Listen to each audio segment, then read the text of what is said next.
ನಮಸ್ತೆ ಸ್ನೇಹಿತರೆ, ಇವತ್ತಿನ ವಿಡಿಯೋದಲ್ಲಿ ಪಾಲಕ್ ಪಪ್ಪನ್ನ ಯಾವ ರೀತಿ ಮಾಡೋದು ಅಂತ ತಿಳಿಸ್ಕೊಡ್ತಿದ್ದೀನಿ. ನೋಡಿ, ಇಷ್ಟು ಗಟ್ಟಿಗೆ ಈ ರೀತಿ ಮಾಡ್ಕೋಬೇಕು. ತುಂಬ ರುಚಿಯಾಗಿರುತ್ತೆ. ಈ ರೀತಿ ರೆಡಿಯಾಗಿದೆ. ಇವಾಗ ಇದನ್ನು ಯಾವ ರೀತಿ ಮಾಡ್ಕೊಳ್ಳೋದು ಅಂತ ತಿಳಿಸ್ಕೊಡ್ತಿದ್ದೀನಿ. ಮೊದಲಿಗೆ ಒಂದು ಕುಕ್ಕರ್ಗೆ ಒಂದು ಬೌಲಷ್ಟು ತೊಗರಿಬೇಳೆನ ತಗೊಂಡು ತೊಳೆದು ಸೇರಿಸ್ಕೊಳ್ತಿದ್ದೀನಿ. ಇದಕ್ಕೆ ನಾನಿಲ್ಲಿ ಒಂದು 12 ಹಸಿಮೆಣಸಿನ್ಕಾಯಿನ ಉದ್ದಕ್ಕೆ ಸೀಳಿ ಹಾಕ್ಕೊಂಡಿದ್ದೀನಿ. ಆನಂತರ ಒಂದು ಕಟ್ಟು ಪಾಲಕ್ ಸೊಪ್ಪನ್ನ ತೊಳೆದು ಕಟ್ ಮಾಡಿ ಇಟ್ಕೊಂಡಿದ್ದೆ, ಅದನ್ನು ಸೇರಿಸ್ಕೊಳ್ತಿದ್ದೀನಿ. ಸೇರಿಸ್ಕೊಂಡ ನಂತರ ನಾನಿಲ್ಲಿ ಒಂದು ಅರ್ಧ ಸ್ಪೂನಷ್ಟು ಮೆಂತ್ಯ ಕಾಳನ್ನ ಸೇರಿಸ್ತೀನಿ. ಈಗ ಅರಿಶಿನ ಪುಡಿನ ಸೇರಿಸ್ಕೊಂಡೆ, ಒಂದು 2 ಚಿಟಿಕೆಯಷ್ಟು. ಆನಂತರ ಒಂದು ಅರ್ಧ ಸ್ಪೂನಷ್ಟು ಮೆಂತ್ಯ ಕಾಳನ್ನ ಸೇರಿಸ್ಕೊಳ್ತೀನಿ. ಇದನ್ನು ಬೇಳೆ ಬೇಯುವಾಗ ಸೇರಿಸೋದ್ರಿಂದ ಅಡುಗೆಯ ರುಚಿ ತುಂಬ ಹೆಚ್ಚಾಗುತ್ತೆ, ಸಾಂಬಾರು ರುಚಿ ತುಂಬ ಚೆನ್ನಾಗಿರುತ್ತೆ. ಅದಕ್ಕೋಸ್ಕರ ಆನಂತರ ನಾನಿಲ್ಲಿ ಒಂದು 2.5 ಲೋಟದಷ್ಟು ನೀರನ್ನ ಸೇರಿಸ್ಕೊಳ್ತೀನಿ. ಸೇರಿಸ್ಕೊಂಡು ಕುಕ್ಕರ್ ಕ್ಯಾಪ್ನ ಕ್ಲೋಸ್ ಮಾಡಿ ನಾನಿಲ್ಲಿ ಒಂದು 3 ವಿಸಿಲ್ನ ಕೂಗಿಸ್ಕೊಳ್ತೀನಿ. ಈ ರೀತಿ ಕುಕ್ಕರ್ ಕ್ಯಾಪ್ನ ಕ್ಲೋಸ್ ಮಾಡಿ 3 ವಿಸಿಲು ಕೂಗಿಸ್ಕೊಂಡಿದ್ದೀನಿ. ಇವಾಗ ತಣ್ಣಗಾಗಿದೆ, ಓಪನ್ ಮಾಡ್ಕೊಳ್ತೀನಿ.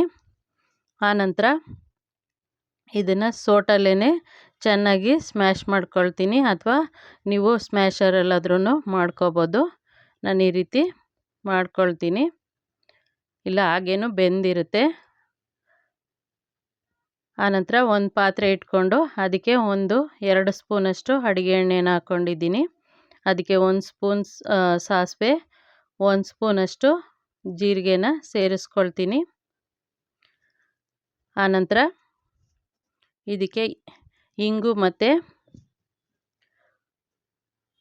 ಇಂಗನ್ನು ಸೇರಿಸ್ಕೊಂಡು, ಆನಂತರ ನಾನಿಲ್ಲಿ 1 ಬೆಳ್ಳುಳ್ಳಿನ ಸಣ್ಣಕ್ಕೆ ಹೆಚ್ಕೊಂಡಿದ್ದೀನಿ ಬೇಳೆನ ಮಾಡಿಕೊಂಡು, ಅದು ಮತ್ತು 2 ಬ್ಯಾಡಗಿ ಮೆಣಸಿನ್ಕಾಯಿನ ಒಗ್ಗರಣೆಗೆ ಹಾಕ್ಕೊಂಡಿದ್ದೀನಿ. ಹಾಗೆ ಕರಿಬೇವು ಸೊಪ್ಪು, ಶುಂಠಿನೂ ಅಷ್ಟೇ 1 ಇಂಚಷ್ಟು ಶುಂಠಿನ ಸಣ್ಣಕ್ಕೆ ಕಟ್ ಮಾಡಿ ಇಟ್ಕೊಂಡಿದ್ದೀನಿ.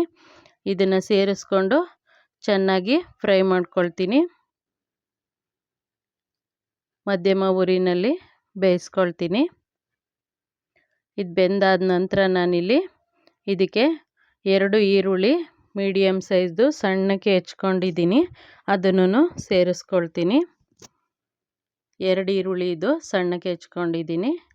ಇದನ್ನು ಸೇರಿಸ್ಕೊಂಡು ಒಂದು ಚಿಟಿಕೆ ಪುಡಿ ಉಪ್ಪನ್ನ ಸೇರಿಸ್ಕೊಂಡು ಬಾಡಿಸ್ಕೊಳ್ತೀನಿ. ಆನಂತರ 2 ಟೊಮೊಟೊ ಸಣ್ಣಕ್ಕೆ ಹೆಚ್ಕೊಂಡಿದ್ದೀನಿ, ನಾಟಿ ಟೊಮೊಟೊ. ನಿಮ್ಗೆ ಬೇಕಂದರೆ ಸ್ವಲ್ಪ ಹುಣಸೆಹಣ್ಣು ಹುಳಿನೂ ಬಿಟ್ಕೋಬೋದು. ಟೊಮೊಟೊ ಬದಲಿಗೆ ಹುಣಸೆಹಣ್ಣು ಹುಳಿನೂ ಹಾಕ್ಕೋಬೋದು, ಇಲ್ಲ ಎರಡನ್ನೂ ಸ್ವಲ್ಪ ಸ್ವಲ್ಪನಾದರೂ ಬ್ಯಾಲೆನ್ಸ್ ಮಾಡಿ ಹಾಕ್ಕೋಬೋದು. ನಾನಿಲ್ಲಿ ಬರೀ ಟೊಮೊಟೊ ಬಳಸ್ತಿದ್ದೀನಿ, ಹುಣಸೆಹಣ್ಣು ಬಳಸ್ತಿಲ್ಲ.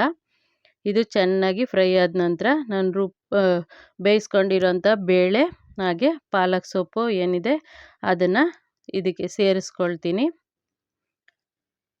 ಸೇರಿಸ್ಕೊಂಡು ಚೆನ್ನಾಗಿ ಕುದಿಸ್ಕೋಬೇಕು. ಕುದಿಯುವಾಗ ರುಚಿಗೆ ತಕ್ಕಷ್ಟು ಕಲ್ಲುಪ್ಪನ್ನ ನಾನು ಸೇರಿಸ್ಕೊಳ್ತೀನಿ. ರುಚಿಗೆ ತಕ್ಕಷ್ಟು ಕಲ್ಲುಪ್ಪನ್ನ ಸೇರಿಸ್ಕೊಂಡೆ ಇದನ್ನು ಚೆನ್ನಾಗಿ ಕುದಿಸಿದ್ರೆ ಈ ಅಡುಗೆ ರೆಡಿ ಆಯಿತು. ಹೇಗೆ ಬಂತು ಅಂತ ತಿಳಿಸಿ, ಟ್ರೈ ಮಾಡಿ. ಧನ್ಯವಾದಗಳು.